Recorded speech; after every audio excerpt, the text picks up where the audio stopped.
Live from the Walt Disney World Swan and Dolphin Resort in Orlando, Florida, it's theCUBE, covering Splunk.com 2016. Brought to you by Splunk. Now, here are your hosts, John Furrier and John Walls. And welcome back here on theCUBE, the flagship broadcast of SiliconANGLE TV, where we extract the signal from the noise just for you at home. Live streaming here from Splunk.com 2016. Live in Orlando along with John Furrier. I'm John Walls, and we're joined by, if not the most popular guy at the show, certainly one of the busiest, no doubt about that, Snehal Antani, who is the CTO at Splunk. Thanks for joining us, we appreciate the time. My ego is big enough, you're not helping. Nah, certainly. But no, he didn't say you were handsome too. You're yeah, right. very well, handsome. And charismatic and charming all and all right, those cool. things. I mean, first off, congratulations, great show. It's an amazing event. A lot of positive buzz. John and I have been talking about it quite a bit over the last couple of days. Your take on what you see here and the vibe that you're getting from your partners and your customers and all the people here. Yeah, you know, I visited Conf as a customer, and now I'm here as an employee. And Conf was always about bringing our engineers closer to the customers, our customers closer to the engineers. This is a technical group. This is about lessons learned, sharing ideas.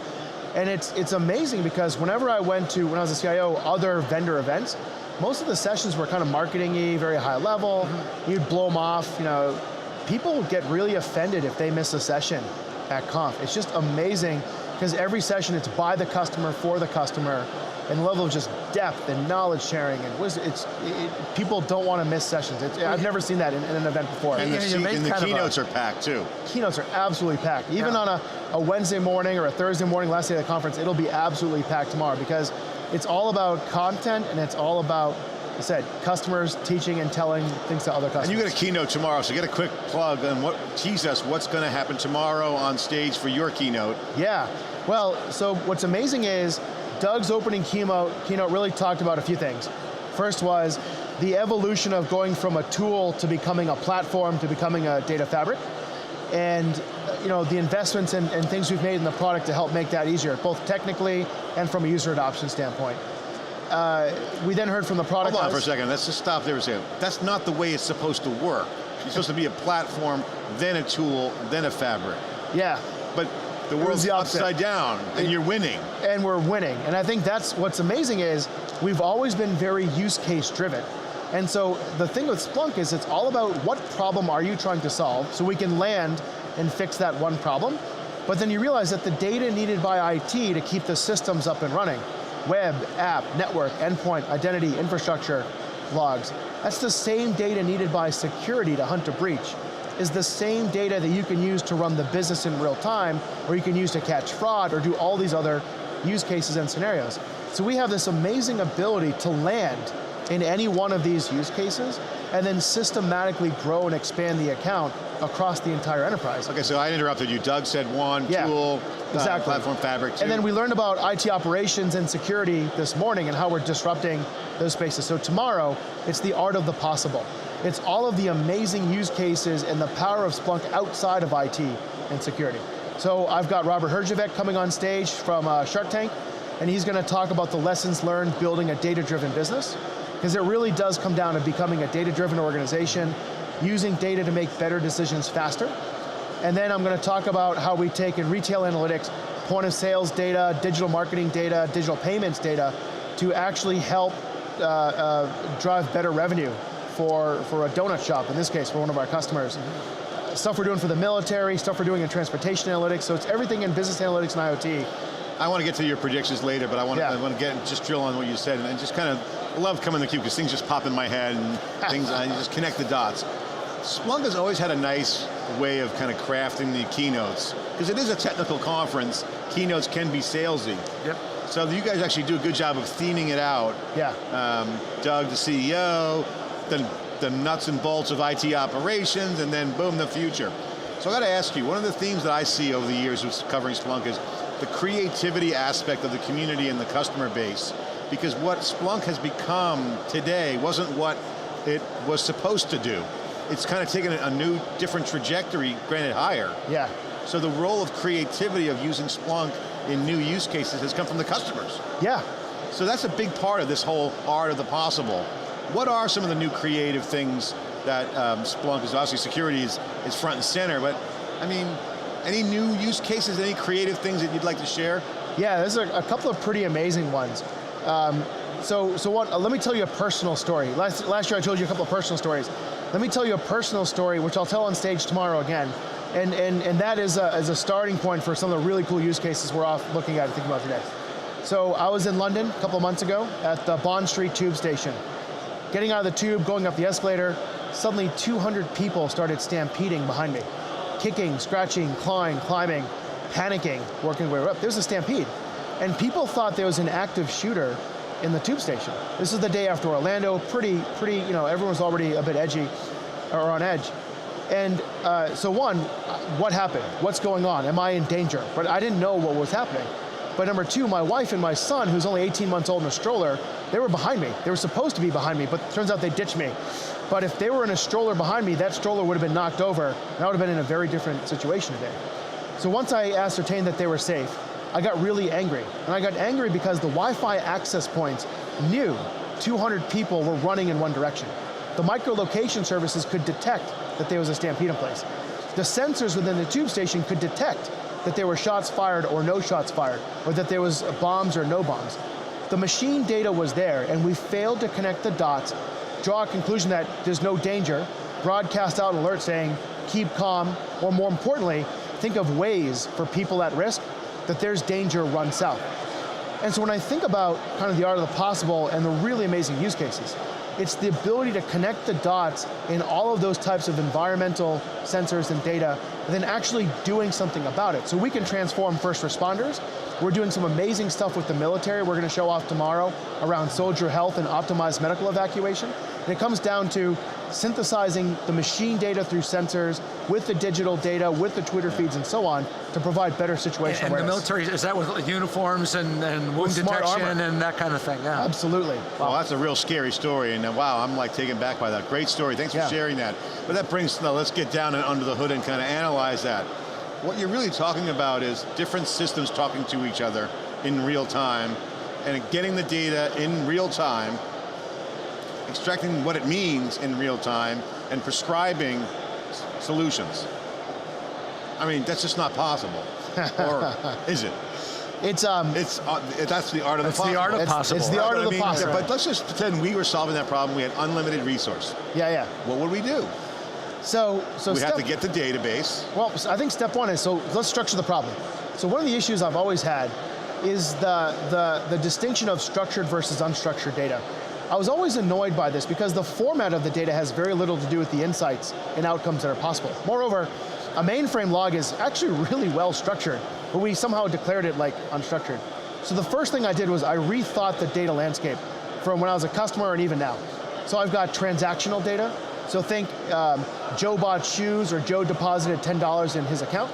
It's relational, it's highly normalized, it's ACID transactional semantics, it's a schema on write design, so you understand the columns are attributes, you've defined a schema for it. It's create, read, update, destroy type access patterns. That's what relational database technologies, data warehouses, BI systems are designed to go solve. And they're solid. And they're solid. They are really awesome at doing that job. Yeah. Then you have all of the digital exhaust that's generated from processing that transaction.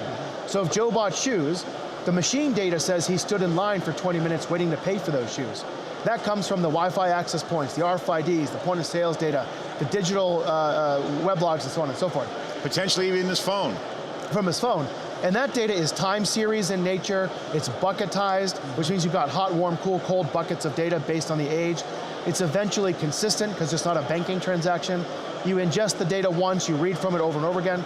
It's schema on read, which means you don't know what question you're asking the data, so you keep the data in its original format for ad hoc analysis near real time. And maybe structured later based on context. Exactly, structured later based on context.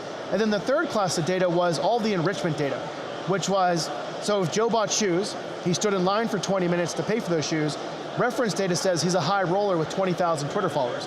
Think like third-party data feeds, it's document-oriented, key value pair, so on and so forth. Yeah. So step one is like, if you get out of the marketing hype of, and actually look at the physics of each type of data that's out there, I'm kind of convinced that those are the three major types. I mean, computer science, I love this, it gets me geeking out, but there's data about data. Yeah. What you're getting to is, let's get metadata about the metadata. So that's really kind of a new way to think about it, and you basically can get algorithms to kind of make decisions and prioritize and triage. Hey, this is a time series data, no longer in the time window, throw it away. Right. So is that the thinking that's happening? Exactly. Well, step one is understand what data you have. Transactional versus machine versus reference data. And Splunk, our focus is machine data, right? And that's what we're really good at. Step two is thoughtfully connect the dots across your transactional data, your machine data, reference data, to derive really interesting and actionable insights. And that's where we've evolved to as a company over the last year. With connectors to be able to get reference data, connectors to get transactional data, connect the dots and actually synthesize through machine learning. Yeah. Step three, though, is the ability to tell stories of that data to influence a decision. Yeah. You do that through visualization, you do that through natural language. So we've done some pretty amazing stuff in the last year. Let me ask you a question, as a CIO and a CTO now, a former CIO, now CTO, this comes down to the conversation of composite applications being built on the fly. So some patterns might emerge, like a retail scenario, that come out of this. Yeah. And then you productize it. Yep. You operationalize it. And you commercialize it. You find a way to use those insights, use your data as an asset to actually drive revenue for the business. So this is cutting edge, right? This to me, this is a cutting edge use case. Okay, let's kind of talk about another dynamic I want to get your thoughts on, because this is something that we've observed, and we kind of said it for the first time publicly yesterday on theCUBE with the security SVP, is that Splunk is kind of turning into, and I'll use the word, quote, social network.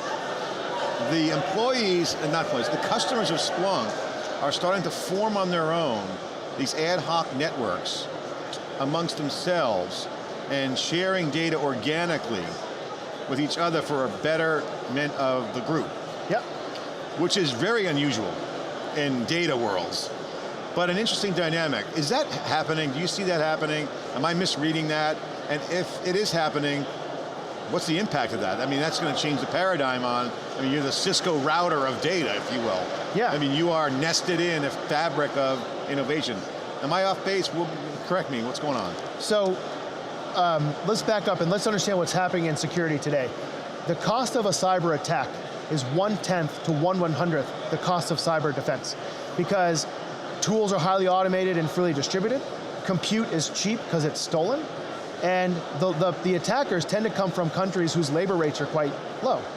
And we're on this unsustainable trajectory because we need to change the economics of cyber defense and reduce the cost of cyber defense by 1,000x. So how do you do that? Well, one is tremendous collaboration between public sector, academia, and private sector. We have to collaborate across those domains. In many ways, cutting the cost of cyber defense is the space race of my generation.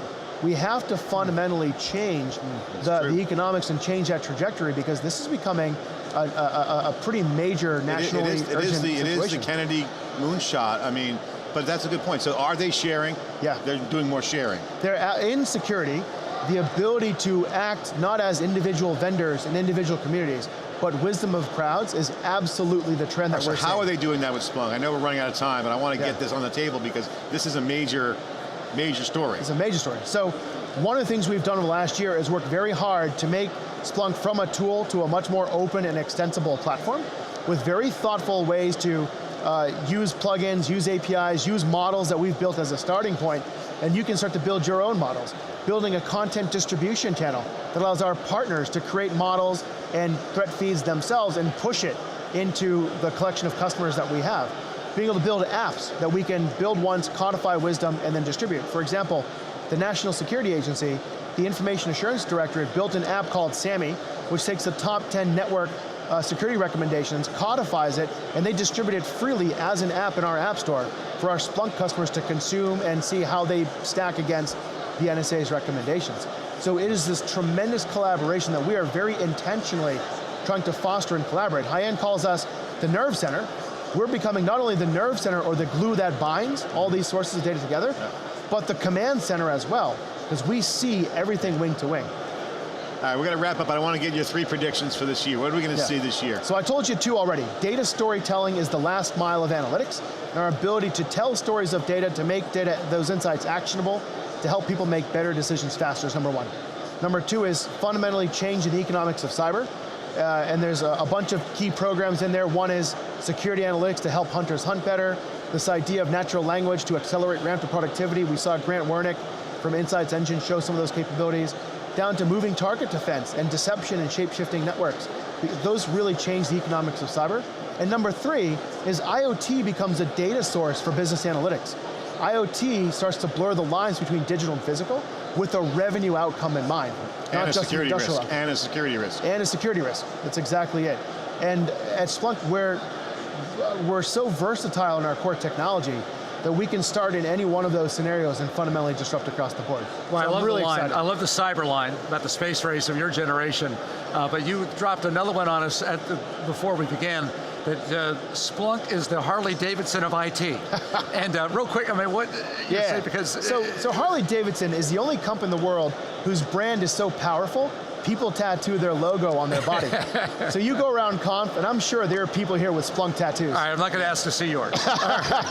He's got it hidden. Right. We won't go there. Snehal, thank you. Thank you. Yeah, appreciate it. Again, congratulations on a great conference. No, thanks for the support. I really appreciate it. You guys have been here since the beginning. Yep. So I'm very excited. Proud of it. I love the relationship. Thank you. Absolutely. You bet. We continue here live from Orlando, here on theCUBE. Back with more in just a bit.